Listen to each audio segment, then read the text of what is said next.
The Lethal Classic, we are back in the garage, and honestly, just to throw it out there, it's been a couple months, and I know a lot of you guys have been messaging me like, hey, what's going on with the Classic? I had to take a break from it. There was medical bills for my daughter that was born in February that we had to take care of. I had to put the projects to the side, but that's all taken care of now. Now we can talk about what's going on with the Classic. Let's get to it. What's going on, guys? Matt over here, Lethal Garage, and as you guys know, we have been working on a full ground-up restoration on this 1971 Camaro. It's not a, I mean, the car was numbers matching until we replaced the motor and all sorts of stuff, but it's a base. It started life as a base model car. Nothing too fancy, but we did a ground-up resto to the way I wanted it, to the way I liked it, the parts and pieces that I wanted. And we're at the point where full drivetrain's in, so the drive shaft's in the car. Thanks Oceanside Drive Line. If you guys need a drive shaft, really easy to work with, and the prices are great. And the end product turned out really nice. I'll crawl under the car, we could check that out. But the drive shaft's in, the yoke, we went with a 1350 setup, front and rear. It's a slip yoke to the freaking transmission 4L60E that we did full manual valve body on, so we do have to shift it. I just got all the cables ran to the transmission so we can get power and the lockout switch for the converter, and that's going to be right next to the shift knob. So basically it's a manual vehicle without a clutch. Yeah, it's what I wanted. So my buddy Mike, who's got a 68 Camaro, has the same setup. I really liked how his setup was, so we did it for this car. Now the big win is most of the stuff on the exterior of the car, I still don't have final wheels and tires. The tires that I want for this car are out of stock. Toyo's out of them right now. So Jay's 2 Cents, if you guys aren't familiar with him, Jay's 2 Cents on YouTube, or Jay's 2 Cars is his second channel where he does his car stuff. He has the really expensive, like, figure out your offset tool, but you have to have the tires to make that work. Well, I can't get the tires that I want. I want to test fit with the tires that I'm gonna get. And I have a really good feeling the 335s I think I'm gonna go with aren't gonna fit. So that is gonna happen. But most of the exterior of the car is done, minus the final panel fitment. So like, you can kind of see where the panel fitment still need to be messed with, but it's pretty dang close. We started messing with the hood. If you guys missed those videos, you'll know that we didn't have the hood when we finished the body work. So there's a little bit of work to be done. We're gonna end up pulling in the front of the nose. I'll save that for a later video because it's pretty involved in what we're gonna be doing, but I think it will be worth it in the long run, and it will make up for the mistake of not doing dry fitment of all the parts before going to paint. So interior wise, and I think I have the power hooked up. Yeah, so the footwell lights just turned on. I have the upper covers on. I have the deluxe seals on the windows in. I got all of the door panel trim pieces in place. I ended up getting the interior handles in, even though I need to get the panel cover and the armrest in place. I mean, you can get in and out of the car now functionally, and it all works. So these were kind of a pain. They were too long, so we had to bend these to make them so it would actually pop the lock and open the door. Maybe something you'll have to do with the aftermarket parts, but once we did that, it worked pretty well. That being stated, the dash. The dash has probably been the biggest pain point in here. So I have the Dakota Digital dash in here. So you can see it all lights up. I haven't messed around with it. The only thing that we did set was the shifting calibration. So we need to calibrate the speed of the vehicle at this point now. But overall, it all lights up. It's mounted. Everything's good. Technically, I mean, we could fire up the car and go, well, can't go drive down the street yet, but we're getting dang close. So the AC panel's in. I don't have these screws for right here on the dash. So this is sitting a little bit low right now because I don't have the screws. You'll see when you push up on that, it will almost align perfect. It's just, these aftermarket parts are a nightmare. They don't fit perfectly. This is all the OER pieces and parts. But the one thing to highlight, so the dash going in was pretty straightforward. So if you haven't seen the video where I mounted all of the basically the skeletal structure that supports the dash down low. So there's the right hand assembly down here that's all the metal racking and all bolts in. that all lined up, everything mounted up pretty nice. The one thing we had to do, because, and I'll come over here real quick. And I'm sorry, I'm jumping all over the place, but because we put, and I don't know if the camera's gonna see it. We can see, so the MSD box up in there. The MSD box sits right back here against the cowl, or it's bolted to the cowl. Now, the one thing we ran into is this air vent right here, the big plastic piece in the backside that comes up. It was hitting the MSD box where we put it. So we chopped a chunk about that tall off of it and basically fused the top plastic piece on it and reconnected it all so it all fit without having problems. That worked for us.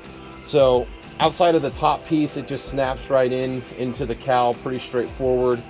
The two screws on the bottom side of the dash that basically hold in here, they hold the dash to the cowl.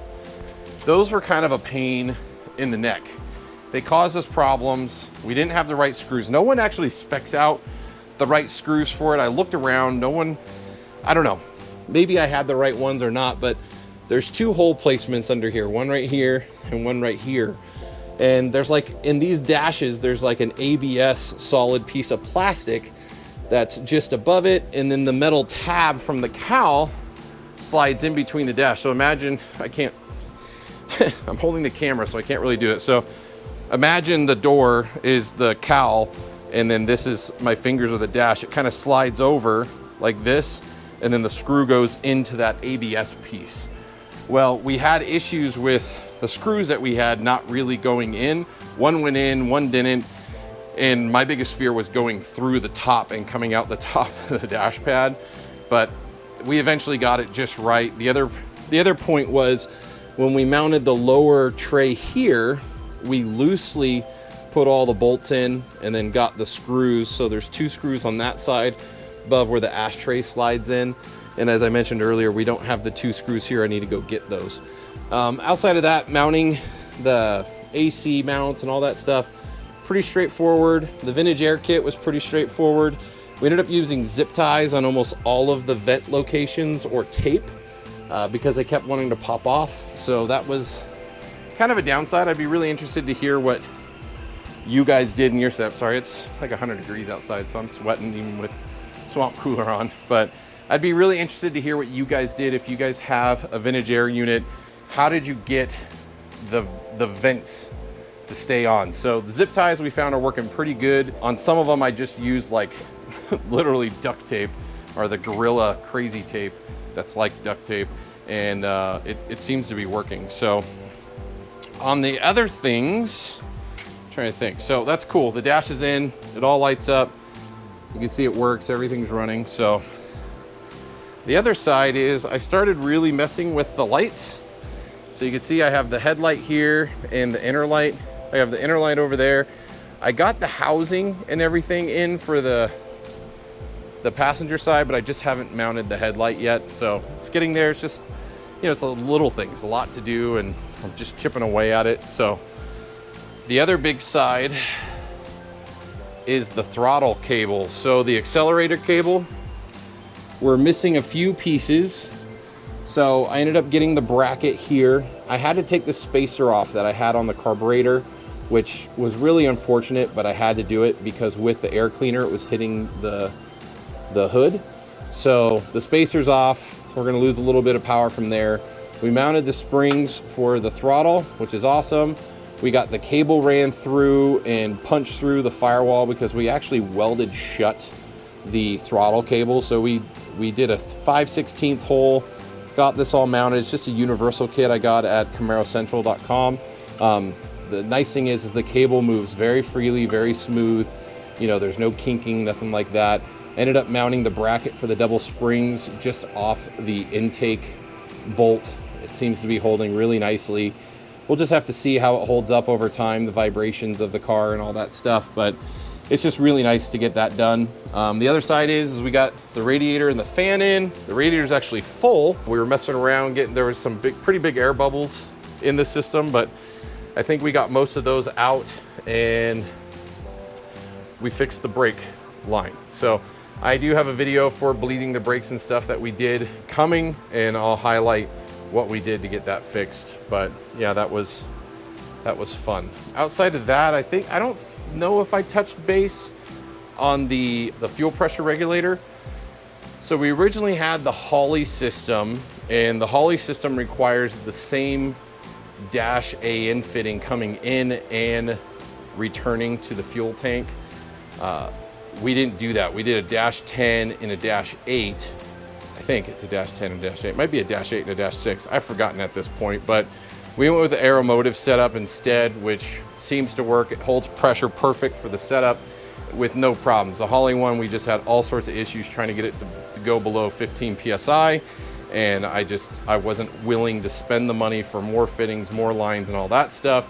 When I was able to find, I basically swapped the fuel pressure regulator. So pretty straightforward, pretty easy. Yeah. Outside of that, I couldn't connect this because I'm missing the retainer that goes on, sorry, the accelerator cable. I couldn't finish that up because I'm missing the retainer that goes on the actual gas pedal. So there's a little plastic retainer that slides into this portion of the actual pedal, and then the cable and everything get pulled through there, so that way you don't have a metal wire on the metal pedal itself. So once we have that, we'll be able to get that all buttoned up. I believe the next step really is to get the cover for the shifter on. We'll get the seats in the, well, cover for the shifter on, get the lockout switch mounted, get some carpet in the car, and get seats in here. So it's coming along. It's quite a bit of stuff. So as far as other items that still need to get done, I got some really cool handles. If you guys follow me on Instagram, I purchased handles from Anvil Auto. They're custom design. They'll replace the generic handles here. I'm super excited about that. I'm gonna have a unique video for those coming really soon. And then also their mirrors. Now, I'm a little bummed about the mirrors because it's gonna create a little bit of work. And I have to mount them differently than the ones that are on the car right now. So I might even have to pull the glass out to do it. So we'll see. We'll see how overly complicated that is for me to do, but it is something that's coming. But oh, this thing just does not want to stay. And everyone knows this. These things are terrible. They keep popping off. They keep not staying in place, and it makes it so I can't close the door. I hate these. Hate them. Like, seriously, like, how is this little baby tab supposed to hold, like, this is my second one already, and I haven't even driven the car.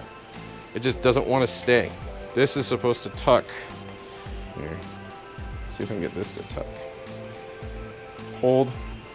That's good. Okay, now listen to that. Nice close. The rear. Got this side in place. The other thing here is I have the screws all along the inside mounting this, but this wants to play. Like, it wants to fall off and not sit flat. I don't know if anybody has suggestions here. I could probably bend this down safely without messing it up too much or at all, but I'd love to hear what other people are doing to get this to not move, because literally there's like a screw right here and that's it. Like, there's no other screws up here, so I don't know how to keep this from coming off that edge right there. But it's looking really good. It's coming along. Super excited with where the car is at, and knowing that we're not very far away from being able to drive this thing full time.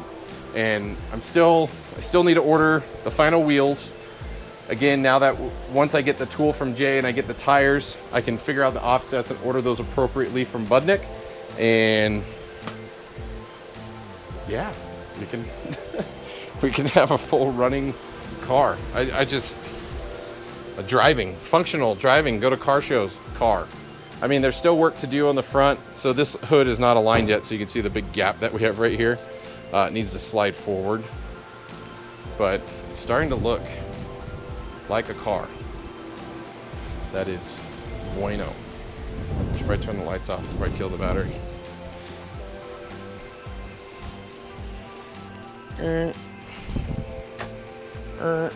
Pretty straightforward. Pretty straightforward. Thanks for checking out the content. There's going to be a ton of stuff coming. I apologize for the little break that has been there, and I'm still not fully committed to going back to 2 videos a week yet, so bear with me as things kind of come back online. I got a lot of news around the 6th gen coming. Car's running perfectly fine. It's been actually at Red Barn Racing, Mike's house. We're going to be pulling that out. We have some cool stuff coming for that car as well, so just stay tuned for all that. It's all coming down the pipeline, and thanks for following along. Oh, also, we overcame 70,000 subscribers, so if you guys have been subscribed to the channel, been watching a long time, like 70,000. We've been making videos for almost 5 years, and we finally hit 70,000. So hopefully it doesn't take another 2.5 years to get to 100K, and we can finally get a silver play button. So if you guys enjoyed the content, share, tell your buddies, tell friends, whatever, hit that subscribe button, and deeply appreciate it. So thanks for watching. Until next time, guys, I'll see you on the road.